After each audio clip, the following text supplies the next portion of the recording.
ప్రతి ఊర్లో కూడా ఎగిరేది కాంగ్రెస్ జెండానే చాలా ధీమాగా చెప్తున్నా. ఎక్కడ పోయినా కాంగ్రెస్ పార్టీకి బ్రహ్మరథం పడుతున్నారు జనాలు. అది మనకు జూబ్లీ హిల్స్ ఎలక్షన్స్లో కూడా తెలిసిన విషయమే.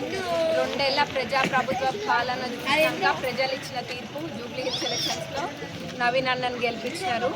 మరి కాంగ్రెస్ పార్టీ చేస్తున్న పథకాలైనా, అమలుపరుస్తున్న పథకాలైనా, చేస్తున్న పనులైనా అన్నీ కూడా ప్రజలు గమనిస్తూనే ఉన్నారు. మన రాష్ట్రాన్ని మొత్తం అప్పుల ఊవిలో దించిన బీఆర్ఎస్ పార్టీ మన రేవంత్ అన్న ఎక్కడ కూడా వెనక్కి పోకుండా, మన రేవంత్ అన్న అయినా సీఎం గారైనా, డిప్యూటీ సీఎం గారైనా, మంత్రులందరూ కూడా ఒక సంకల్పంతో ముందుకెళ్తున్నారు.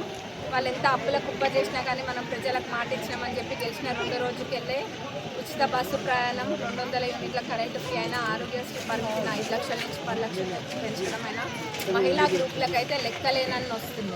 వడ్డీ లేని రుణాలు అయితే లెక్కలేనన్ని ఉన్నాయి. దాంతోపాటుగా ప్రమాద బీమాని 2 లక్షల లోబడిన రుణాలు ఎవరికైనా ఏదైనా అయితే మాఫ్ చేయడమైనా చాలా ఉన్నాయి. మహిళలకి బస్సులు రెంట్ చేసి వాళ్ళకి సంఘాలకు అప్పచెప్పడము, సోలార్వి, పెట్రోల్ బంక్, మనకు కూడా రాయపర్తి మండలంలోనే పెట్రోల్ బంక్ కూడా రావడం జరిగింది. అది నిజంగా అదృష్టంగా భావించవచ్చు. ఆల్రెడీ నారాయణపేటలో ఒకటి రన్ అవుతుంది. ఇప్పుడు మన రాయపర్తికి కూడా శాంక్షన్ అయింది, రాయపర్తి మండలానికి.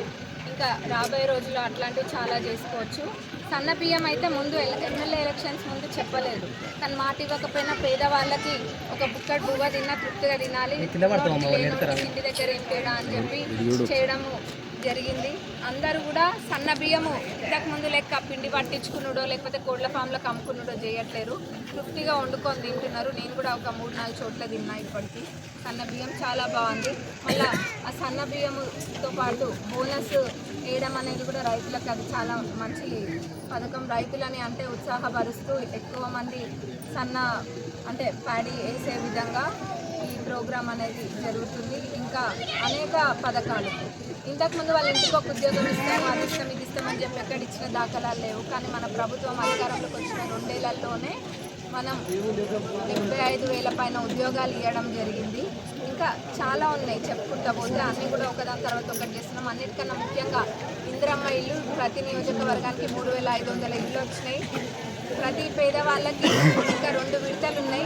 ఈ 2 విడతలు, ఈ 1వ విడత, మొత్తం 3 విడతలు కలుపుకొని అన్న అయిపోయేసరికి ఏ పేదవాళ్ళు ఏ ఊర్లో అయినా, ఏ తండలో అయినా, ఏ పేదవాళ్ళు కూడా మాకు ఇల్లు లేదు అనే మాటే ఉండదు. ఎందుకంటే ప్రతి ఒక్కరు కూడా కవర్ అవుతుంది. ఇందిరమ్మ రాజ్యంలో ఇందిరమ్మ ఇళ్ళకి కొదవలేదు.